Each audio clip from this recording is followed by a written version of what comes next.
Well, look who's back on the pod. Adriana's back, everybody. You don't have to listen to a couple meatheads forever now. We at least have Adriana back to bring some balance and eloquence to the podcast. And Adriana, where have you been? The people need to know. I mean, well, first off, I don't know about eloquence, but I'll bring a third perspective at least. Yeah, I was in Greece for 2 weeks. A little bit tanner for those of you watching on YouTube. And then Poland for 1 week. So it was a pretty intensive trip, like a lot of jumping around from place to place every few days. Did you have a real pain moment, like the movie A Real Pain? You were in Poland having an ancestral trip with your questionable brother that you're estranged from, or am I projecting? No.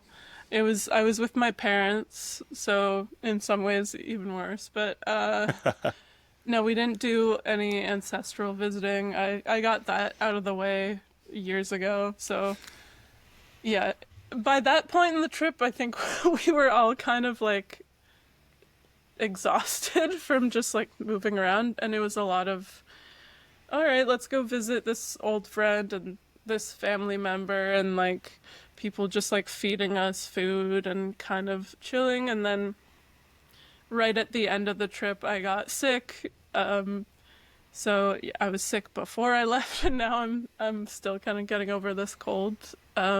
So by the end I was just kind of like miserable, like I wish I could be on my couch right now. But 3 yeah, weeks it was very traveling, nice. big one, yeah. Yeah. You didn't see any cinematic movies out there? Your life was the only movie happening at the time? You didn't catch any foreign films abroad to bring back to the podcast? No, I watched almost no movies except for what I watched on the plane, which I was like suffering a little bit because of that. My life was the movie, like you said. I had my Mamma Mia moment. Nice. Actually, speaking of Mamma Mia, there was this one open air theater in Santorini that like we passed by a few times, which I don't think I've ever seen an open air cinema here in Canada. I thought that was like really cool as a concept in general, like kind of like We have a drive-ins. We're full of culture here in Yeah, Ontario. but I mean, it's like a drive-in, but you're sitting. And No you parked can, cars? Like, no, you just look out at this beautiful view. But there was this one open air cinema in Santorini. I swear to God, every single time I passed by there, they were playing Mamma Mia. And I was like, is this like a bit?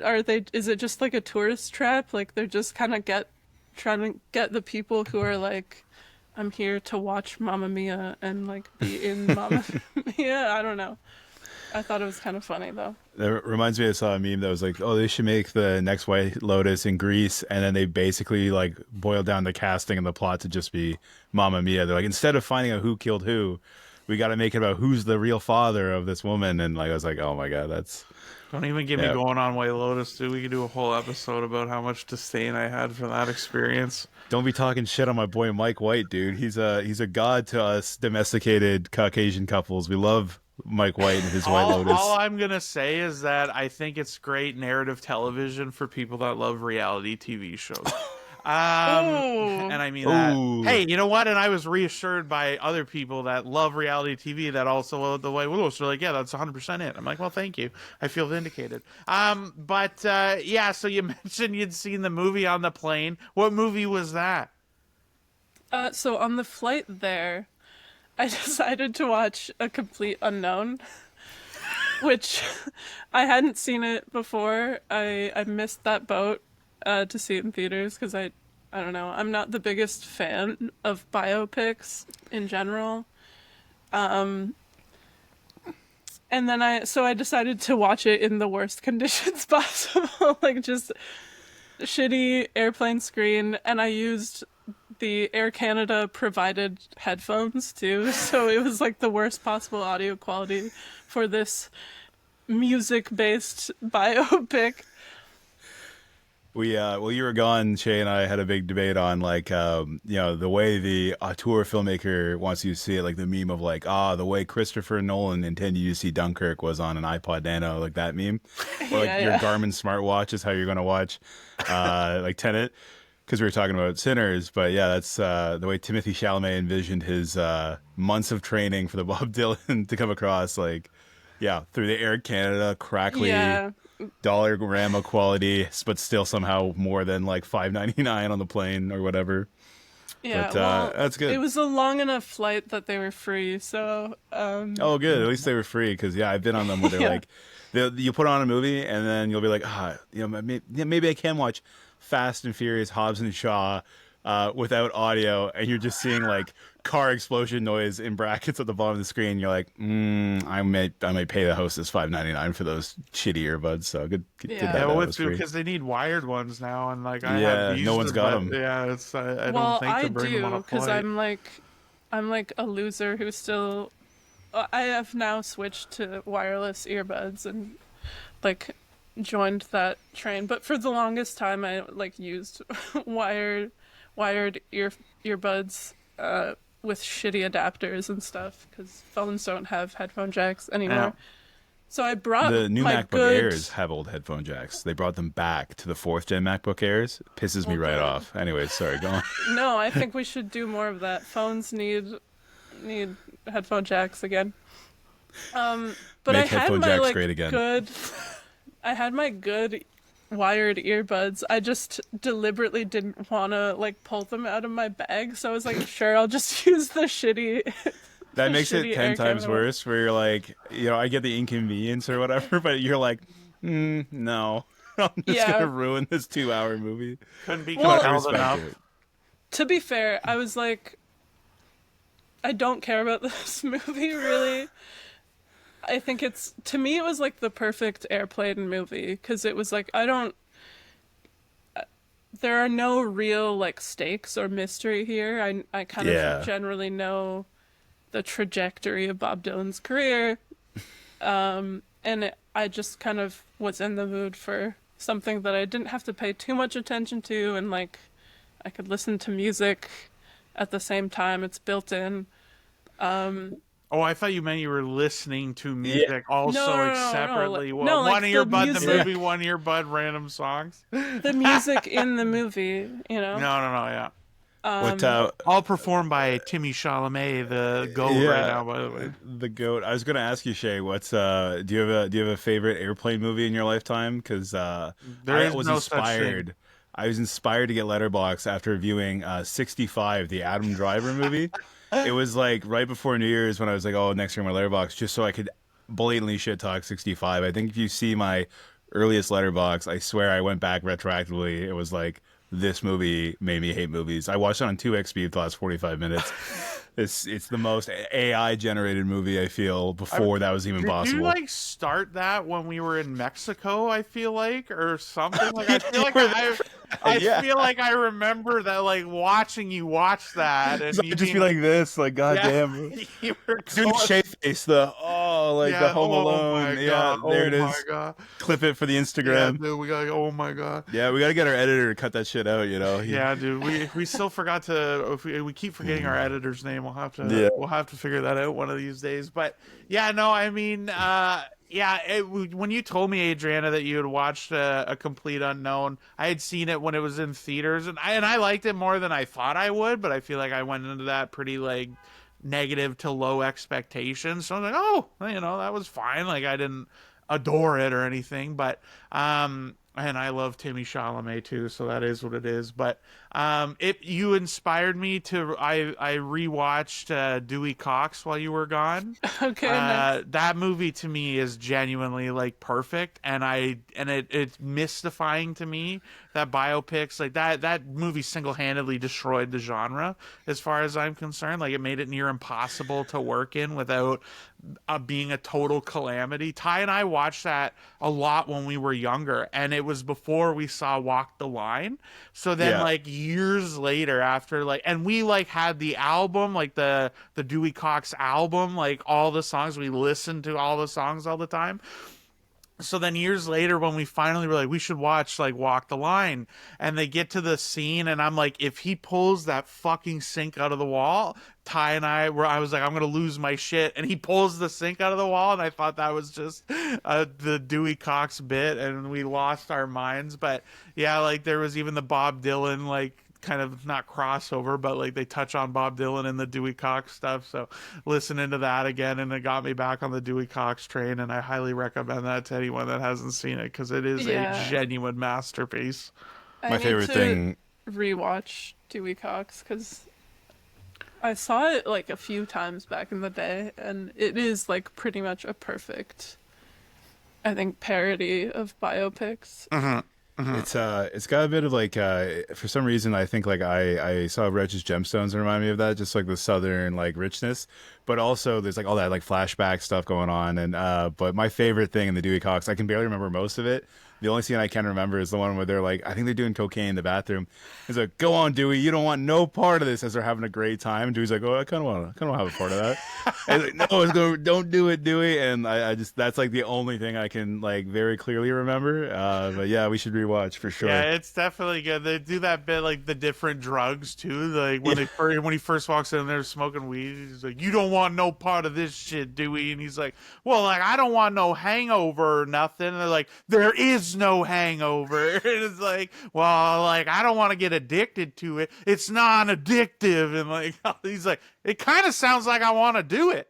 And so, like, it was a great bit. Yeah, if it's been a while, rewatch it. I promise. And they have an extended cut that I personally really like. But yeah, like even the songs are so funny, but like catchy in a earworm way. It's great. Definitely recommend. But I guess was there any other? You talked Mamma Mia. You talked the plane movies. Was there any other cinematic moments on your big trip? Yes. So on the way back, the flight back, I watched two movies. And for whatever reason, I was like feeling like older movies. So I watched Strangers on a Train, the Hitchcock movie, which I had never seen before. And it was so good, but also made better by the fact that I didn't realize how much of an influence it was on Challengers, which you guys know I'm like obsessed with. Wild connection. That's so funny. But yeah, I was not expecting it. But there's like literally the shot in Challengers of Zendaya like staring ahead and everyone else's heads moving back and forth watching the game is literally like an homage to Strangers on a Train. There is a shot just like that, and it's so good. And yeah, I was not expecting tennis to be such a big part of that movie, but it's like there's like a climactic third act tennis match, and yeah, overall it hit the spot for what I was looking for. Nice suspenseful Hitchcock thriller. And then I followed that up with Dog Day Afternoon, which is a movie I had seen before and really loved, but hadn't seen in like a very long time. Not a great like setting to watch it in, I think, but I feel like that movie is just so well paced, and I think probably one of, if not my favorite Al Pacino performance. Like he's so I don't know, he just commands the screen in that movie. And the thing that struck me is like it's all done with no score. Like there's the one, I think maybe it's even a Bob Dylan song. I'm not sure, but it starts with this opening montage of like 70s New York, and there's music, and then you don't hear like any music or score for the rest of the movie, and yet it's still very like gripping and compelling. And yeah, it was a good one to revisit. So if you guys haven't seen it or haven't seen it in a while, definitely recommend giving that a watch. Should I watch it on my phone to recreate your experience, or is that better to do on a TV, do you think? Fuck off. Yeah, before the podcast, I was saying how like I watched The Lighthouse for the first time on like an iPhone SE with first generation AirPods on a flight to Fiji, which I was so non-worldly like Adriana. I thought Fiji was like Cuba. Like, what is this, like a 4-6 hour flight? 18 hours later, I only had The Lighthouse on Apple, like whatever, and yeah, watching it with just like this seagulls cawing and the sound of like turbulence and just like the cabin noise. I was like, man, what a masterpiece film. Too bad I ruined it by watching it and enjoying it, but yeah, on a 5-inch iPhone screen with mediocre audio quality. So I'm probably a worse offender, but I can respect it. I can respect finding the time to appreciate cinema in the cabin of a plane. At least you didn't Yeah. watch like a sex scene on like the big back of the TV screen kind of thing, and you're looking around. I think I watched what's that Jennifer Lawrence movie, No Strings Attached, where she like gets full naked and installs some beach bullies in the middle of the night, and I was like, awesome. But then I remembered I'm on an airplane, and there's like an old woman right behind me who's definitely been like watching over my shoulder.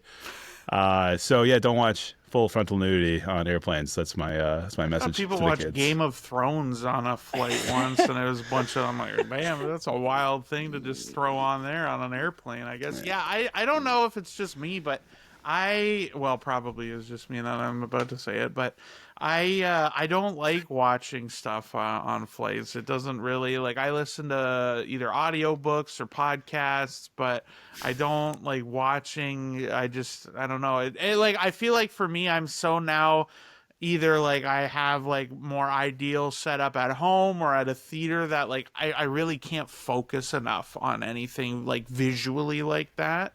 Like I just sit and like I don't, whatever it is, I just can't lock in. So then my brain's wandering. So I just am like whatever it is, like an audiobook, I just tend to like focus in a little bit more on. But yeah. Yeah. But I'm gonna be testing that because I got to go to Germany in June, and that's gonna be a long flight. So a long flight with no visuals. We'll find out. I'll report back in. But Yeah, Just well, raw dog it completely. well, Just I was gonna say, like, I'm not a huge like watcher on flights. Like, I don't like watching things I haven't seen or that I'm seeing for the first time generally, unless it's something I like don't really care about. But I'll rewatch things usually, or if they have TV, I'll do TV because it's a bit more, I don't know, digestible. But I think for like long, like 7, 8, 9 hour flights, it's like hard to just kind of sit there in silence or just listen to music, or because I'm not like a plane sleeper, so it helps pass the time for sure. well, I guess speaking of worldly travel, now that Adriana's done having her Secret Life of Walter Mitty experience and her Mamma Oh, Mia wait. experience. Oh, Sorry. yeah. One No, last please. thing. Just, I have to shout out the person I saw on the plane back watching Conclave. Because, like, You're like, it's so relevant, bro. Tune Yeah. in. It's happening right now. like the Pope had just died like 2 days prior or something, and this person was like, yeah, I'm gonna see what this Conclave movie's all about. Conclave even- Resurgence is very big right now. Even the Yeah. new Pope himself was like, I watched this the day before the conclave began. Like, is it Pope Leo? He's a big conclave fan. So yeah, shout out the new Pope, I guess. I'm so glad, by the way. I just want to say that I saw that by myself when we were in Austin. And I went, like, I had zero. That was, like, before the hype had taken off. Like, I'm like, oh, whatever. Like, looks generic-y Pope, whatever. I'll go in. And I had a great time with it. Again, we've talked about it before. I didn't like the ending. But I was just completely unaffected by any, like, of the meme. Nothing had happened yet, so I'm like, wow. And then I got to experience that in that way, and now everyone is like, I feel like, yeah, it just keeps having it's lingered in the memes and stuff for a long time, and then obviously with the whole Pope stuff has made a big resurgence. But it's a funny movie for this to be like a big thing like, about. Looks like a generic Pope movie, but I'm so glad the Pope died and we had to have a cardinal summoning. You know what I mean? Has zero relevance, dude. That movie was a generic Pope movie. I'll fight about that all episode. Conclave wasn't a bad movie. It just like, I think my review was, I'm so tired of Pope core. It was just like I couldn't watch old shriveled up men in a room talk very candidly and very uncandidly for hours and hours on end. Oh, the ending. Yeah, you know what? You just reminded me. Yeah, the ending. Yeah, crazy. But so anyhow, yeah, that's hilarious. Conclave got me triggered by that. The Well, speaking Sorry. of conclave and the new American Pope, hey, yeah, look at that look at transition. that transition. Um, yeah, we wanted to touch briefly, at least, on the Trump tariffs, and I know one of us in the chat here has a probably a bit more of an opinion on this and stakes, but I guess I'll just give the overview and then I'll pass it off to Brandon. But yeah, there was a tweet, which, by the way, when I get sent tweets or truths or whatever the hell they're called, I'm like 50% of them I get are like just memes that are like people dunking on random topics or whatever. And they're pretty funny, but the problem is it's impossible for me when I just get sent one like that to discern the real from the fake. And I'm like, this reads like it could be real, but it very much feels like, why is what it's the fact that Hollywood is losing production is a threat to national security. So I was a little perplexed by that. But yeah, so Trump had a big post there about trying to bring film production back within the United States, and mused about putting a 100% tariff on movies that are made outside of the US. Um, I mean, there's a lot of logistical questions on how that would work, and American productions that have to go on location and all of this sort of stuff. And it's, as of recording, knock on wood, nothing has happened yet on this, and they're going to have meetings and discussions. But yeah, that would be a bit of a ripple effect, I think, for sure. It would definitely have a lot of implications. Especially in places like Toronto, Vancouver, even in places like Ireland and things like that. I know they do a lot of filming out there. So, yeah, I mean, kick it off, Brandon. I'm sure I know I sent it to you. I'm sure I wasn't the only one. So I don't know what your thoughts are, or what the implications of that could be, but. Yeah, so like whenever this tweet broke on like Tuesday or Wednesday of last week, basically everybody, including some of my friends who I work with, like I work in IATSE 873. It's the big labor union for film and TV production in Toronto, which is one of the uh, biggest hubs of entertainment. I think I sent you a reel today where Montreal cracking the top 10 is actually really funny because Montreal isn't that great compared to Toronto, but they're 10, Toronto's 1, and like even Austin's 5. The way that the Toronto film industry has like blossomed due to streaming, like it was always doing well, is kind of like Vancouver, but like, New Yorkie, which Vancouver still is, but Toronto's like really, really blown up due to the streaming accessibility and the constant demand. Like we film The Boys and Reacher here for Amazon Prime, and the Handmaid's Tale spinoff that's happening right now. Mayor of Kingstown happened here, then moved to Pittsburgh, so they would have folded. Taylor Sheridan would have folded on this Trump tweet in a day. He hated being in Canada, a Yellowstone guy. To be fair, it was COVID, and he was blaming the liberals for every fucking thing. So, whatever. Not to get political, but I guess we're here. So the whole point with the Trump tariffs and my whole reaction, you're totally right. I gotta make this more clippable. So when the Trump tariff thing broke on like Tuesday or Wednesday this week, everybody down to some of my good friends who work in IATSE with me were messaging me and be like, "Oh, bro, it's over. We're cooked."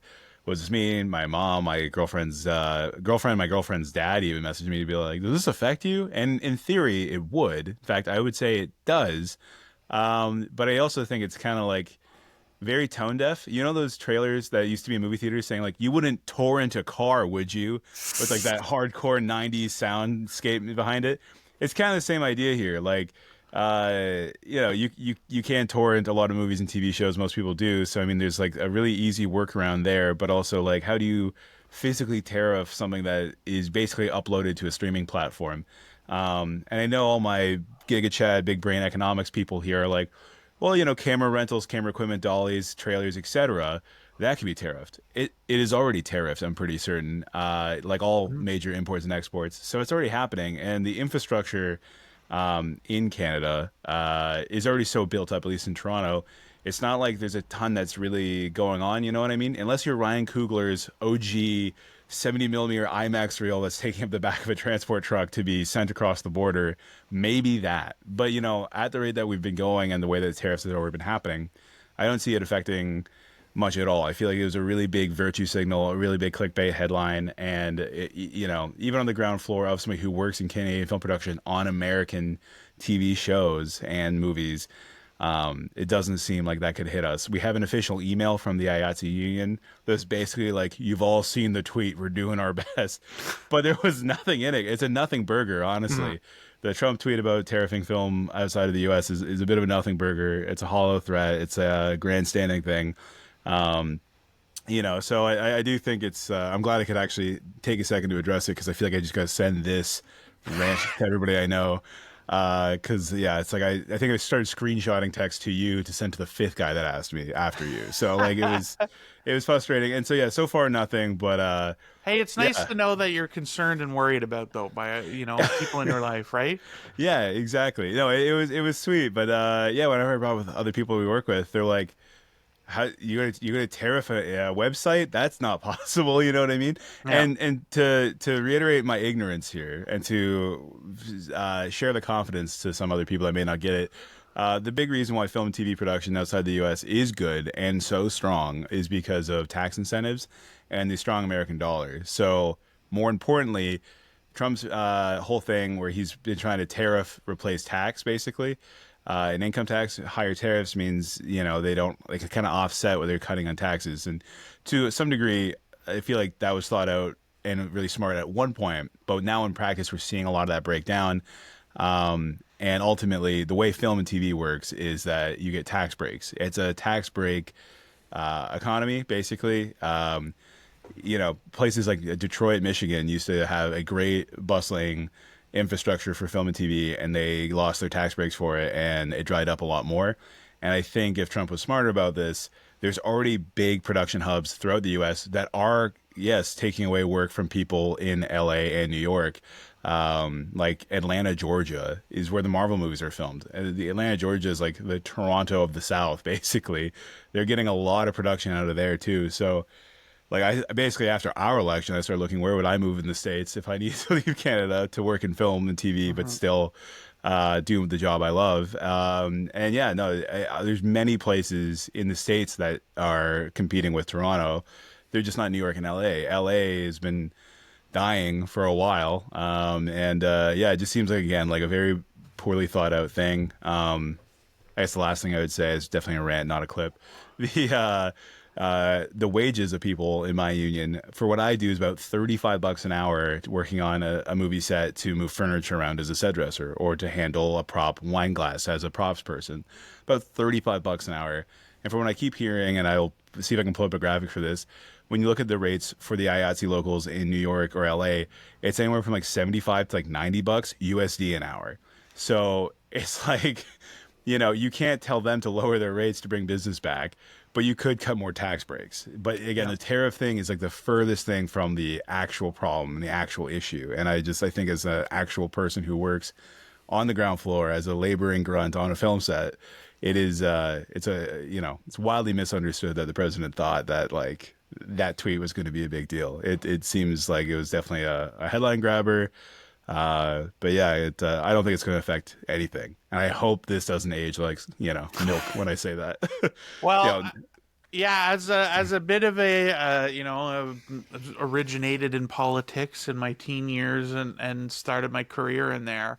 Like the way these processes usually work, at least for Trump, and they're ever changing, admittedly. So it's, this could be another take that ages like fine wine, but usually there's like this sort of, the flamboyant headline grabbing truth or whatever they call them, and then there's some sort of consequence. And there's been a lot of discussion about federal incentives that currently don't exist in the states to answer that tax question that you just brought up. That's why different states are so good, is because states offer. That's like again, like the first time I feel like I really became aware of that whole concept was Breaking Bad. That's why they filmed it in Albuquerque. Was that the tax incentives made it easier and more convenient to film there. They're still really good. I think they're in like the top 10. They're like top five. Like, they beat Austin, and I think they're just above or below Vancouver even. So Yeah. like, yeah, New Mexico is a So huge tax break for film and that's TV. with state things, and if the federal side gets involved, but it's an interesting thing because the subsidy, you know, Trump famously and actors famously and Hollywood writ large is not, Yeah. you know, the most pro-Trump thing. So it would be an interesting, you know, group for him, I guess, to go out and use the powers of the federal government to try and support. But yeah, right now I definitely don't see anything actionable at this point for sure. But you know, like as with pretty much everything, I feel like with the Dawn, Now, you never really know where things will end up. Now, just real quick, because I do want to actually review a movie on our movie review podcast. I do want to actually ask one crazy question. What if ticket prices that in my head have already doubled since when I was in college or high school? What if they doubled again? What if we were now paying $40 to go see a standard screening? Would you still be going to the theater as often?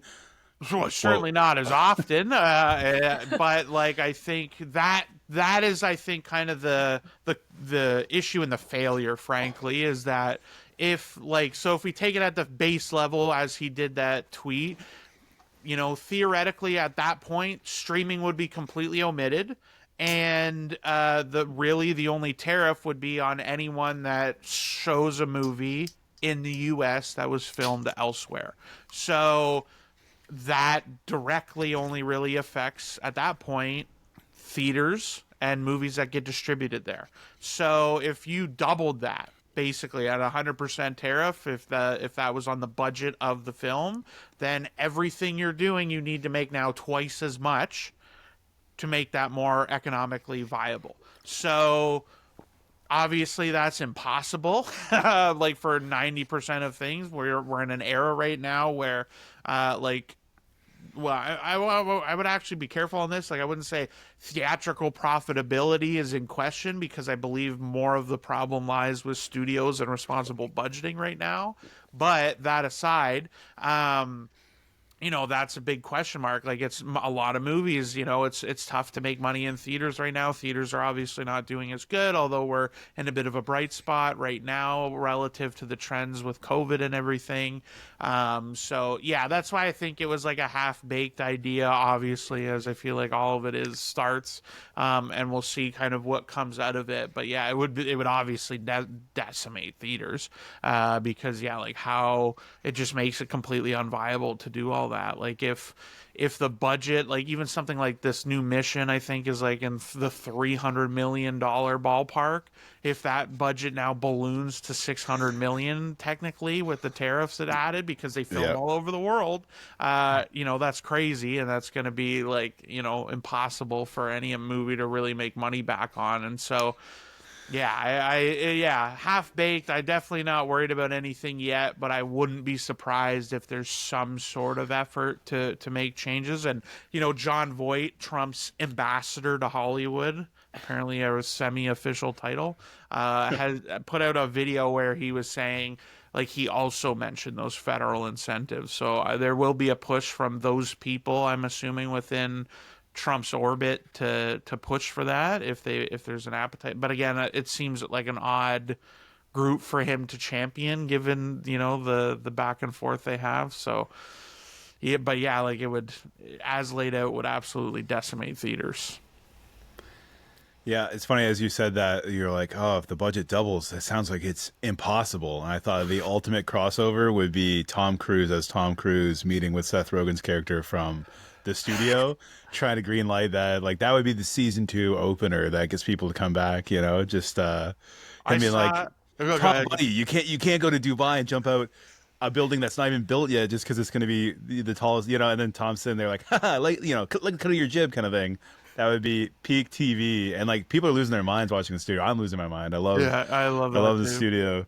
It's too real though. It's like it's not a joke. It's a very fictional retelling of real life events. Yeah, it's definitely solid. If you haven't watched that, it's definitely worth it. I think I was seeing a lot of memes too about like Cruz, the head of Hollywood, needs to call Trump and get him to take this. And then there was like all those memes when it first happened, and then Trump kind of walked back the statement, the next day or whatever. Yeah. And like, oh yeah, we're just gonna explore options and whatnot. And then like a bunch of those people were all like, holy shit, did Tom actually call him? And like all this kind of thing. So I feel like Cruz, frankly, would be a great person to placate the things that Trump likes. Like, people always talk about like Cruz, oh, like when he talks to you, you feel like you're the only person in the world and you matter so much. Like that's exactly who we need to send to save Hollywood if Trump is becoming an obstacle for it. So, and notably too on that, Cruz was asked I think in South Korea for the press tour for Mission about that, and he kind of sidestepped like, oh, I just want to talk about the movie. So that was definitely a tactical call on that. So again, I think it's not far-fetched to say we live in the timeline where Tom Cruise has to talk to Donald Trump to save cinema. So shows up wearing his military naval suit from Top Gun to address the president. And the whole internet's like stolen valor, but they're like, it worked, didn't it? It worked. Yeah. Some sacrifices have to happen. But speaking of what probably doesn't work, you wanna get into clowning a cornfield, or should we glaze the cruise a bit more? Yeah, I don't know, Adriana, if you had any final thoughts on that. I realized I wanted to give Brandon a lot of opportunity on that because he's obviously the most directed impact. But I don't even know how aware. You were posting lots of pictures and busy on your travels, so I don't know even how much of this you all saw. So Yeah, well, I was pretty much offline for 3 weeks, so must be nice. What a luxury you had nice. to I'm not be like, in the echo chamber. I'm this close to just like dropping everything in my life and running away to live on a beach somewhere. And check in periodically to record a podcast. I'm assuming. I love Absolutely. how while you were away, actually like having great life moments and thinking about changing your life for the better. Shay and I are here arguing in my basement in his like office, being like, was the accountant too a little too autistic coded? Let's break this down. Like we lost ourselves. We had such a white boy summer already going on about all like the stupidest movies while you were gone. I mean, It's some great. good ones, but yeah. But I love that you had a real life experience while we sat here doubling down on the most like silly movies to fill the void. I mean, I support it. I think it's great. I haven't caught up completely, but I was listening to you guys a little bit. Did you listen to the Drop episode where Brandon described a kid as abusable? No, The most not yet. punchable little boy face in all of Hollywood. No, it was good. It was good. No, it was a lot of fun, but yes, definitely very high stakes for very low stakes content most of the time, Yeah. I will say. It's very intense. But yeah, I'm not like super up on what's going on in the world. I think it's just interesting to hear your perspective, Brandon, as someone who actually works in the industry. So yeah, Thank you. I don't know. We'll see. We'll see what happens. Yeah, well, fingers everything- crossed. Yeah, with everything that Trump does, I'm always a little like, Yeah. yeah, just Who knows? We'll find out once something there aren't happens. really words, Yeah. Everything feels like it's kind of going to shit, but what can you do, right? You gotta live your life anyway. Smile it's and fun- go to the movies. You know, it's funny you Yeah. say that because that sounds like the theme of our next movie. That actually does work. It's spoiler alert. The theme is boomers ruining society at large, and the youth have to correct it, but not really. Anyways, so yeah, let's get into it. Is the hypercut I want to make after 1 year of podcasting with you guys? Okay. So I first heard of Clown in a Cornfield. I saw a trailer for it ahead of something. I don't know. I think maybe the Unicorn movie, Death of I don't remember where we saw it, but honestly, I'm like, this trailer made it look like a fake movie that you see in a different movie. Like I found it, and like obviously just like the Clown in a Cornfield horror slasher. Yeah. I was like, oh boy, this is cliche, cliche, cliche. Is this just going to be like it? Is it another methodical, like mythological clown in the? Well, I didn't even give it that much credit. I'm like, this is just gonna be straight up some dude in a costume wearing a clown. Like I was like, this is just gonna be like a clown slasher bit in the most, slasher friendly environment of all time. Like, so I was not optimistic, but then I saw that the director and co-writer, at least, was the person that made Tucker and Dale versus Evil, and that got me. I'm like, oh, that gave me a little bit of hope, because for anyone that hasn't seen Tucker and Dale versus Evil, and I think maybe that's a good place to start, because have all three of us seen that? Oh, Adriana, you need to get on I the actually train. haven't seen it. And that's Yeah, my oh alley. my god. Okay, so Yeah. I won't spoil it, but I'll give you the setup. And basically, the setup of that is it plays on the cliched tropes of the genre very intentionally, sort of like Cabin in the Woods, except Yeah. it's less, like that direction. It's just these two redneck guys that get their first summer cabin together that they got to go and fix up, but all these college kids that see them think they are serial killers that are trying to kill them, and hilarity and death ensues from that. So that's all I'll say is the setup. I think I have seen it. I put it on Netflix twice, and I think it was just background for me. And I'd never. Genuinely, dude, the I'm first remembering a two lot of that acts now. of that movie are like some of my favorite horror stuff ever. Yeah. But I rewatched it probably in the last month, like unintentionally, about Clowns in a Cornfield, just anecdotally with Ashley, because I think it's such a funny movie. But Because like the college kids would be like, "Well, he's got a chainsaw. We should get him." And then they would run into the chainsaws. They're like, "Oh, it was Yeah, like they're they like- were suiciding them basically." yeah, so I think I remember like 3 kills from that whole it's movie. super silly, super funny. But my problem with that movie is the third act then actually just turns into a generic horror slasher third act, and all of kind of the intelligence and the playing with the tropes, it just then becomes those tropes in the third act. So the movie really stumbles for me at the end, but the first 2/3 are just so funny and so original that it was like, okay, you're aware, you're playing with that in that same vein. And so that made me a little bit more optimistic. And unfortunately for me, Clown in a Cornfield was the third act of Tucker and Dale versus Evil, stretched out for the entire movie, and possibly even like worse than that, I would say. That's kind of just my high level thoughts out of the gate. I like to think I had fairly neutral expectations at that point, more hopeful than actually expecting anything too solid, but for a guy that like demonstrated he has the capability to write like fresh and play with those tropes, this movie was just like almost overwhelmingly drowning me in tropes and things that you've seen a million times before complete anything. And like sometimes there were flashes of funny moments and self-aware bits, but even parts that like I was like almost like I was so kind of, again, like it felt oppressive to me with how cliched that it was, that when there was moments that I thought were funny and like would describe to you and think they were funny, I wasn't going haha. I was like, that was funny, I guess. Like I wasn't enjoying it because I felt like it was so bad in these other moments that it was holding me down.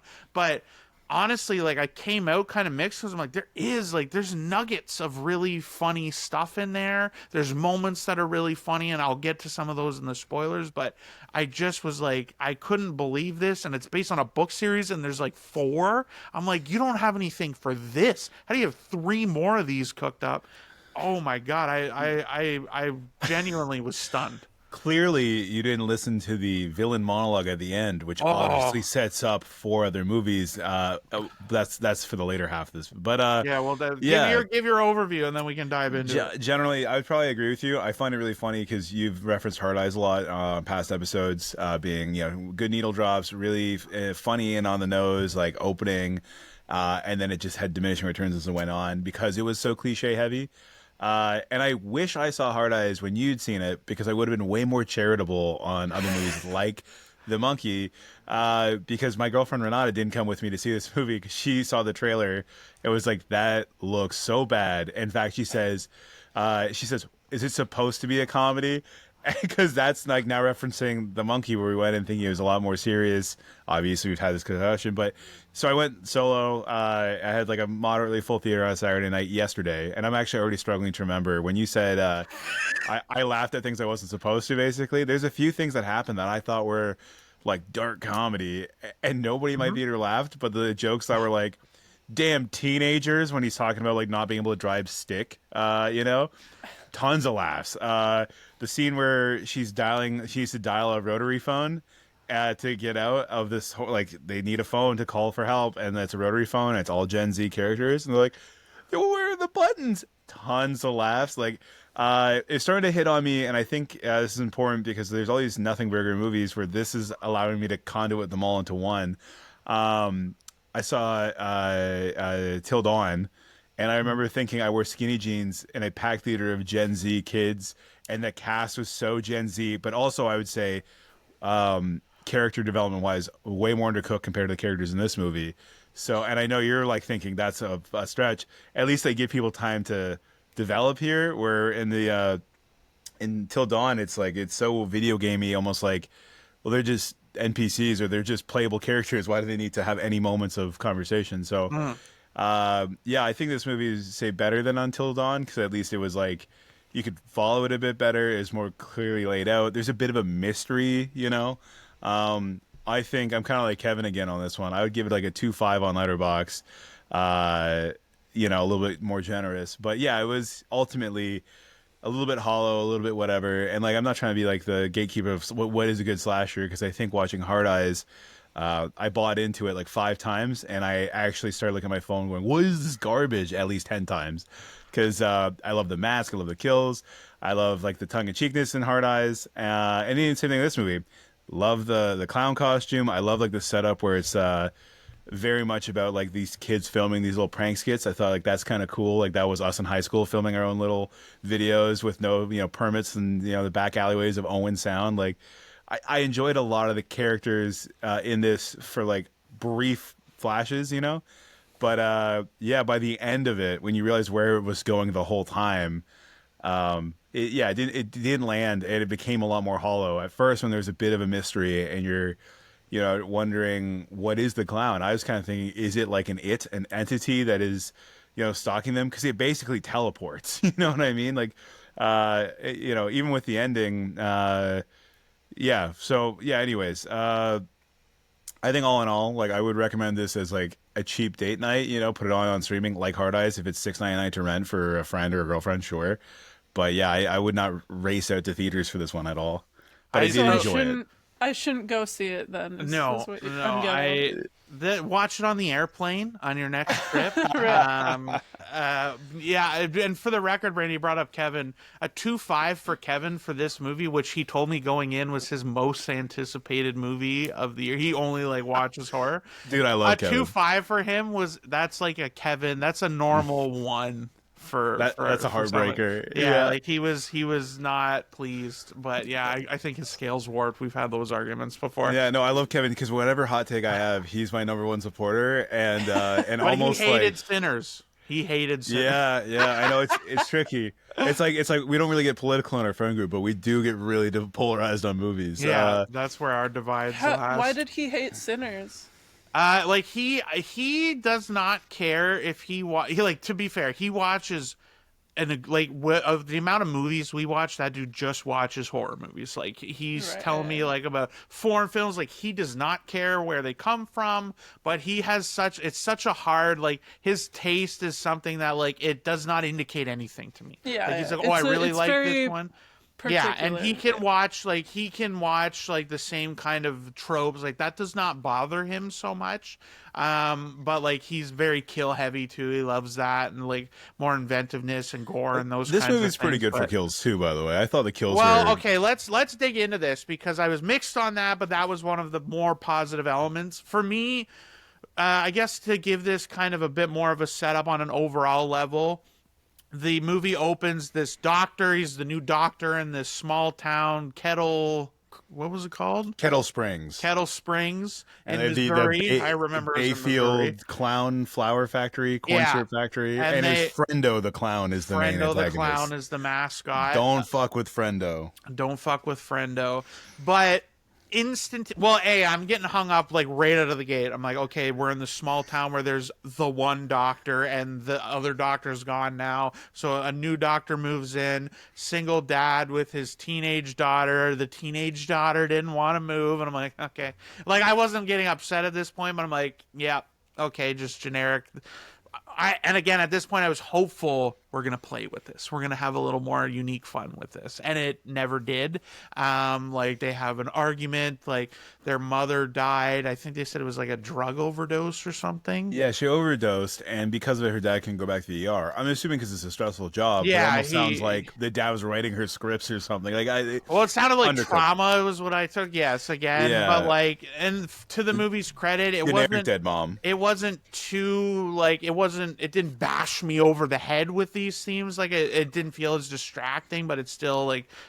It felt very surface and hollow. But I gotta say, the opening kind of dialogue chunks in the first act were some of the most egregious writing I've seen in a minute. Like, Adriana, to give you a concept, like presence level, like young kid dialogue that I'm like, oof, like just how they interact and bullying. But it had like, so we get into the high school and we got all the cliques and the popular kids, and there's the hot guy that's like, don't forget the red herring. Don't forget the neighbor kid that walks to school. He's a good old boy. The most obvious bit, yeah, like she goes to school on the first day, and there's some weird, like, big, soft-spoken guy that's like, hey, I was just here to walk you. And they kind of set him up as this weird creep, and I'm like, let me guess. He's like Lenny Coded from Mice and Men. Yeah, I'm like, he's going to be the only nice guy in town kind of vibe.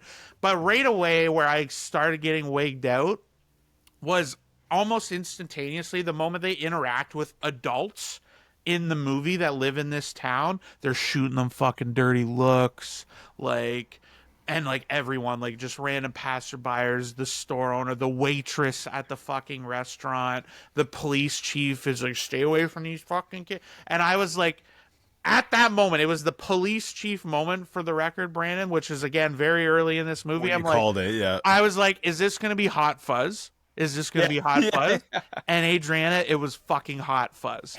There's that scene that Brandon was talking about with the phone. And Brandon, this is also gets in, now we're deep into the spoilers, obviously, but when I say there were moments that I enjoyed that I didn't want to give away, unlike you, I didn't want to give away even the jokes. But those were those bits where it was like the Gen Z, one of them gets killed because they don't know how to fucking use a rotary phone.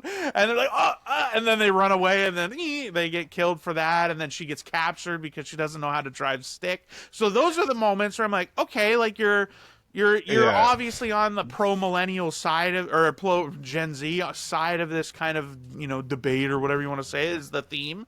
But you're still self-aware enough to take the piss out of the Gen Z side as well for these things. And so, like, those were moments that I thought, like, again, like, I was like, coldly, I'm like, if I wasn't so oppressed by the rest of this, I would have laughed. Like, genuinely, I still think that's a funny bit and a funny concept, but it didn't draw a laugh out of me. And that was where I think the big disconnect was. But like again, this was just littered. Like, it was again like Clown in the Cornfield. The girl falls for this handsome guy that's being nice, and like and he's a dreamboat too. He's like the hottest guy in the whole movie. And and the blonde girl that's in the popular girl clique is bitchy and mean, and you can tell she's kind of jealous of them. And I also like, on the casting. The main girl who's in it, Katie Douglas, I swear, I feel like they're trying to make her the next Jenna Ortega, because I think everyone's sick of Jenna Ortega, especially me. She has that same kind of vibe of like, I'm new here. I'm not like the other girls. I have trauma. Like, I think it's just like, I call it the Jenna Ortega special. It's kind of like when you see like a buff action hero now, you go, oh, it's just the fucking Rock. And the Rock is just the new Schwarzenegger without the accent. It's just like, evil never dies. It just transforms, So I could see her being like a new Jenna Ortega, but Kevin Durand is the hot guy's dad, the town founding father guy. He kind of saves a bit of the movie for me. He was the the buff Quebecois mercenary in the ballerina movie Abigail that we talk about. Kevin Durant, he does like an impression of like Jack Nicholson at the end of the movie that I absolutely loved as the Joker because he's wearing clown makeup and he's monologuing like intensely. I don't know what happened to him too. I genuinely did not look away, pee, check my phone, anything. What happened to the main bad guy at the end of the movie? Did he die his comeuppance? Did he literally walk out at some point and I blinked or something? I watched this movie like 4 days ago, and I'm like, I watched it yesterday, and I was making notes. I'm like, because he tries to drive the car, so his son hangs. oh yeah, he gets shot, doesn't he? Does he? Because the ending of the movie where you like, wow, what an impression this movie left on us you all. guys are really selling this. well, because that's the thing is I think there's moments as the Gen Z would say there's moments where this movie really he shot. Okay, before I look this up, my prediction is he definitely got shot by the nerd. They're not the nerd, the quiet-spoken big guy that had the shotgun that disappears for the whole chunk of the movie. Back. No, his entrance was way better. He walks in and he shoots the noose from the rafters that's holding his friend up. He doesn't shoot the dad, I don't think, right? I'm pretty sure he shoots the noose. I'm looking it up. And like, oh, you came back. So anyways, I'm getting lost in the weeds, but to go back to it, because like even what you said, you're like, oh, the start of the movie's so lame. The girl high school and the only doctor in town. Shay's missing the more important thing, another nothing burger. The movie starts with a flashback to the 90s, and it had nothing to do with anything. Does it have anything to do with anything, Shay? Like, they show a clown in a cornfield killing teens trying to have sex in the cornfield at a party in the 90s.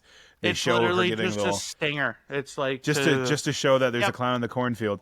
And to be fair, like I was kind of excited thinking this was going to be some sort of like It type situation, or even just a guy in a mask. And it's right near what I thought was the climax of the movie, and I kind of wish it was. There's a big high school cornfield party for Founders Day, and the clown starts dropping bodies. And I think one of the stronger parts in this movie is it sets up these friends as people dressing like the clown and pranking each other on like TikTok or YouTube, and it's kind of funny.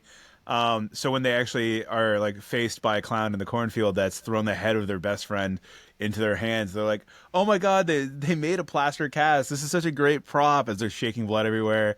And they're passing around like a volleyball until like they check the pulse of somebody that got an arrow to the back, and they're like, no, they're real, they're dead, and like it kind of blows up in their face. But then it becomes a shooting gallery of arrows and bullets of like a massacre at this party. And I'm like, this is the climax, right? Please. And instead, it's actually the midway point where they do this big reveal when the one kid, the good old boy, shows up and shoots the clown to death with a gun, and you're like, oh, thank God, you know? And then a ton of clowns in the cornfield come out, and the last, third or more of this movie is just like hot fuzz. The whole town's in a cult. Yeah. But instead of being against the outsiders, it's against all the youth of the town, including the main guy, the founder's son, who I was going to try to gaslight you, Shay, and be like, what'd you think about the big reveal? And when you would say, like, oh, that there's the whole town's in on it, I was gonna go, no, that the main love interest is gay, and they don't foreshadow it nearly enough. You'll love they this, do a lot. Adriana, the handsome hunk Why that the would girl's I trying to love get this? with, because you exclusively write all of the gay movies for Screen Love Affair. It's true. If you look at her watch history, like 85% of them are gay or gay coded at the very least. I'm offended that you would assume I would. love this. Like, you would have rolled your eyes, to be very clear. Okay, I think it was like what stuck with me is when we did the companion review, you were like, oh, I thought this was just like lazy writing for a gay couple to win like the woke vote kind of thing. Right. This is when you made that point where like, oh, the companion gay couple, you thought it was just bad writing, and it turns out they're deepening that, This is the opposite of that. This is like, by the way, they're kind of gay. And like, you're like, this adds very little to this whole thing, other than there's also no resolution. He has a moment to tell his dad, I'm gay, and he doesn't accept him. Doesn't. Just fucking the climax is happening. There's no payoff to it. It's literally just like a fake payoff. They're just like, he practices his dance moves, and you know what I mean. It's like, played twice for a bit, once for a bit where the reveal. So like, he's just like, there's no real indication of this, but you know that the hunky guy and the weird quiet dude have a past. You said we used to be friends, but like now used he to go hangs out with the hunting. cool dickheads all the time. Yeah. So you're like, whatever.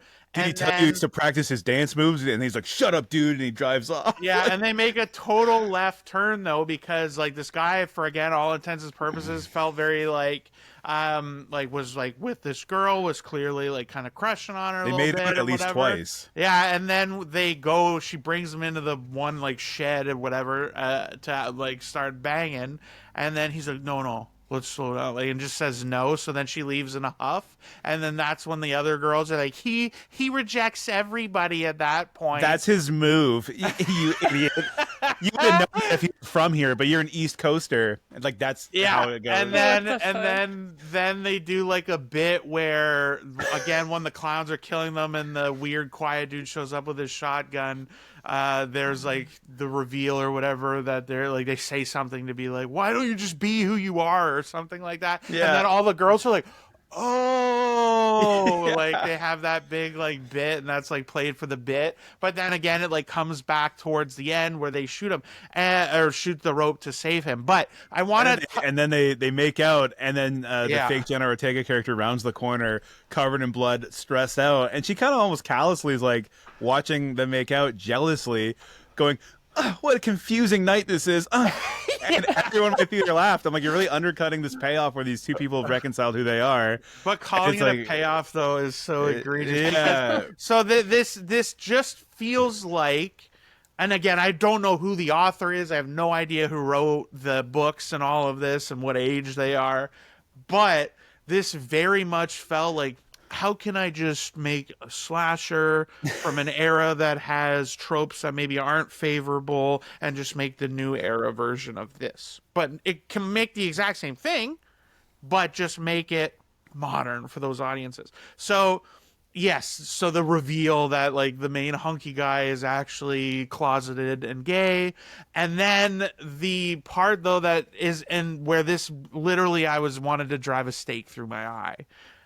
Was that at the end when Brandon talked about the guy, the friend of the clown, or he was makeup, but he's doing this big villain monologue about why they do this shit, and it just so happens that these kids are the degenerates now, but they like wiped out a bunch of homeless people in the 30s, and they like took out a bunch of hippies in the 60s. So it's literally Hot Fuzz, where it's just like the whole town's in on it, and they've always been in on it, and then it's not like, oh, to make it the town of the year, but it's just like to keep all the riffraff. Like, it was super dumb. And that's what I was alluding to earlier. Like, how is there 4 books? I'm like, oh dude, this is called the Gold Mine now, because now they have, Clown in the Cornfield 1976 and Clown in the Cornfield 1931. Well, they could to keep it like Fear Street, or like many other franchises do that. Like, even like people talk about the Predator movies, where they're like, just don't do Predator anymore. Do Predator feudal Japan. Do Predator medieval times. Just send Predator back in different human history. And I'm game for that. But that's what they'll do with this if they're smart, because this cast could not carry another movie after. No, and genuinely, like, it speaks to this cast, because there was nobody I recognized. Well, there was like 2 guys, but like, it's weird that the main bad guy dad, who I think I looked it up, I think he just escaped, I guess. I think he walked didn't remember that at all. He drove the car, right? He was trying to get the car out so his son wouldn't hang. Anyway, this is dumb and allowed. It doesn't justify any of this. But when he's doing his monologue, he has his son strung up to hang him, because his son is like, again, there was this whole other element that they literally only talk about once near the beginning of the movie, with that very clunky dialogue section where we learn that the hunky guy's sister, I think it was his sister, died in an accident like a year ago, and so he also has this trauma, and that's the motivation for why his dad hates him and wants to disown him and kill him, and because he's a degenerate that hangs out with the rowdy kids and the youth. But straight up, we're at the climax of this movie, villain doing his monologue, the final girl is all tied up, and then the hunk guy manages to lower his like scarf that's blocking him, and he's like, your generation is killing the planet, and you guys don't give a shit unless we just keep with traditions, and you'd rather see the new world burn than change from what you're doing. And I'm like, holy shit. This was the moment, like, I'm like, it's been fine enough on the themes, like the heavy themes, until this moment. Like, they were in there, but it was clunky, but it wasn't oppressive. I couldn't believe it. And they're like, you don't care about the planet. And like, his dad gives this speech about, like, oh, we're a small town with the small town traditions, and that's why we love the fair. And I'm just like, holy shit. Like, it was like, if you've never seen a movie in your life and you're still too young to buy a ticket to go see Clown in a Cornfield, you might like this movie. I think that's my takeaway. Yeah, the pro for like again, it's Kevin Durand, who was like I feel like he was doing the best work in this movie because he was so over the top. He leaned in, but also shout out to the henchman that tied up his son, because he had the bandana to like the gag too loose to fall down, and the wrist tie came loose so he could catch himself when the car pulled out. Like, there was so many moments where it was like that, like very corny, very cliche, like just at the grace of God, the last second they stopped themselves from super super corny, for lack of a better term, like a lot of these things. And it's the same thing with Hard Eyes, right, where they were trying to play these tropes and play the corniness into the story, where Hard Eyes is like, it's basically a Hallmark with a killer, but then you do feel like you're watching a Hallmark movie for the worst aspects of it. Yeah. Where it's like, we're not a couple, even though I met you on Valentine's Day at the coffee shop and Paper Straw bit absolutely got me. That was a bought-in favorite part of Hard Eyes. But yeah, with this new movie, they didn't even have a paper straw bit. There wasn't a recurring joke that I could like latch onto. There was very little to get invested. I think I did. Again, I like the characterization of these characters compared to like Until Dawn.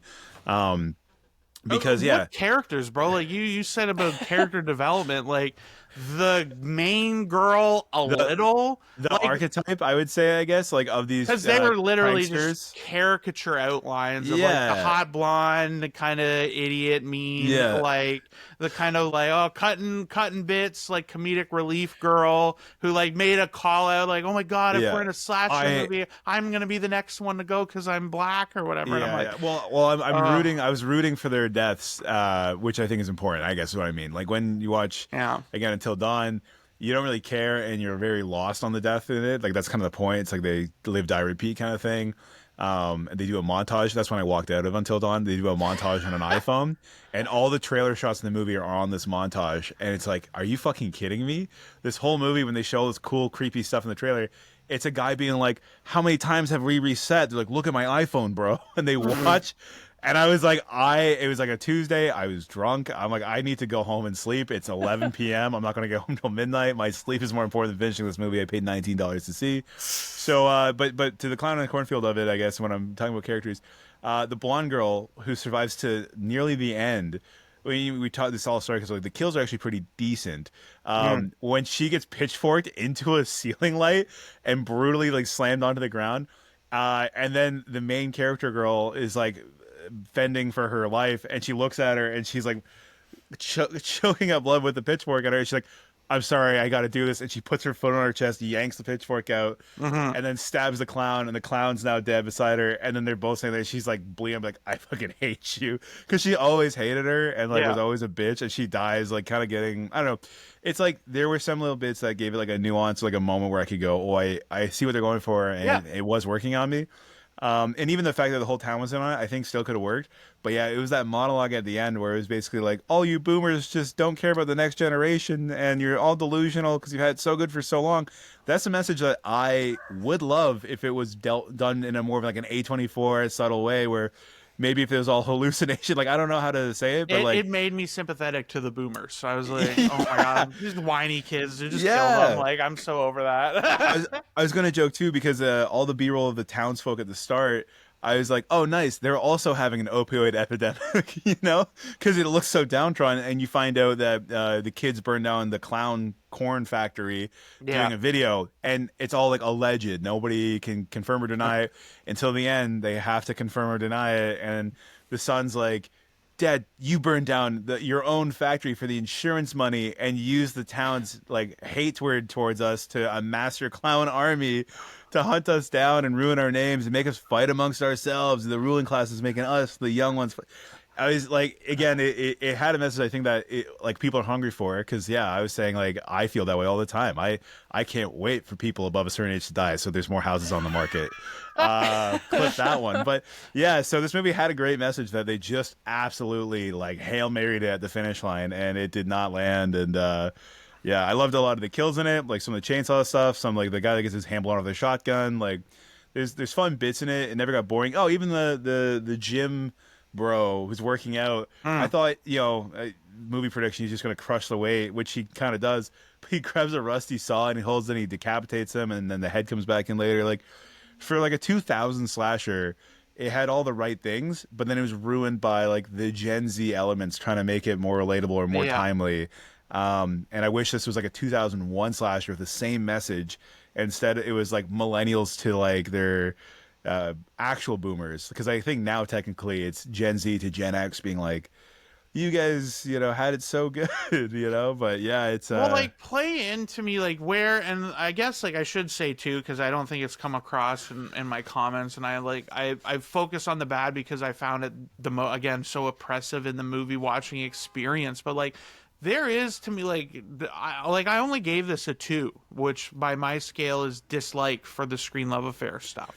I was fairly close to a mid on this, but because of those moments, and like the kills are inventive. My criticism with the kills was that 90% of them happen in the dark, so the gore is kind of masked and it's a little like safer that way, and stuff like that. But they like are a little more inventive and brutal in some ways, and even the ones they played for comedy, like the one Brandon talked about the pitchforks. After she pulls the pitchfork out of her friend to stab and kill the clown with, when the blonde girl goes, "You're such a bitch." What's her name? Grace or something? Yeah, I can't remember her name. She's like, "You're such a bitch, ago. Grace," and the clown's like, "Yeah, Grace, you're such a bitch." As her and the clown die, like it was funny. And I didn't laugh, but I went, "That was funny." Like it was like, again, I feel like maybe if you're not as immersed in the genre and you're maybe not as like concerned about the kind of cliched themes, it'll be like, again, I think there was enough there that it can help you overlook some of the things that I think are the downside for it. But yeah, just overall, like, again, to me, the cleverness, though, it completely lacked, aside from 2 to 3 bits. And like, again, to me, it would have been fun if you're going to do this Gen Z boomer divide bit. They did it for the Gen Z, but like have the Gen Zs get an arm up on the boomers for different reasons, like things boomers don't get and the Gen Z kids do, like technology or something. Yeah, like, they play had that one those liner. elements a bit more. But dude, I don't know what you're talking about. They had that one righteous one-liner where the sheriff's monologuing. There's a lot of monologuing in the last act where he's like going through the clown dressing room, which is in the burned down factory. It's been all outfitted for like. And he's walking through and he's like, "You think you're so much smarter than us. That's why you talk down to us, even though you're not. You're not." And he shoots like a mannequin. And then not Jenna Ortega chick goes, "Yeah, we are," and shoots him. And I'm like, this cop, no matter how bumbling or obese he may be, I felt like I was counting like 1 Mississippi, 2, and he totally could have turned and got her. But she gacks him with, and again, good kills. The cattle prod they were using in the torture scene, jams it down his throat, but like bloodies him up. But yeah, like as you said, it was like so much happenstance that some of these characters survived, to be followed by like a couple bits of like completely vapid like grandstanding, being like, "Yeah, we are better," as opposed to like, yeah, if there was like a thing where it's like, unlock the phone to disable the bomb, and then the boomer's like, "What's Face ID?" That would have killed. Right. Would have been better. Would have been more thematically resonant. And I just thought of that. Like, yeah, but like, there's never a moment. Play like, be clever with it, and it very much didn't. It was completely surface. If the kids like phishing scammed them for their social insurance, and that was how they won. They used like an AI thing to be like, "Oh, good. Now that my son's dead and that bitch girl from town, I'm time to call Chase Bank." "Oh, what do you mean that you need my social insurance number to log?" You know what I mean? Yeah, Something like that, even as corny and shitty as that is, it's like, yeah, there was never a clap back that made you endear to these characters that were supposed to be clever or better than the previous generations, So I had fun with it to a degree, but it was not great, and I think I liked it marginally more than Hard Eyes, and I would say, now that we're into this year, I am starting to think I should give The Monkey a second chance, because it's a more pure experience. You said this, but now I get it. I get what you mean by pure, because I feel like Hard Eyes was so impure with just the way that, like, jokes would hit and then they would miss, and then you'd have 20 minutes of Hallmark bloating. And then this movie was better, pacing so much better than Hard Eyes, but very lackluster, very like unworthy of praise. I think so real quick shout out, this movie was filmed in Winnipeg, another Canadian production. I felt like it to me personally, that's why I googled it.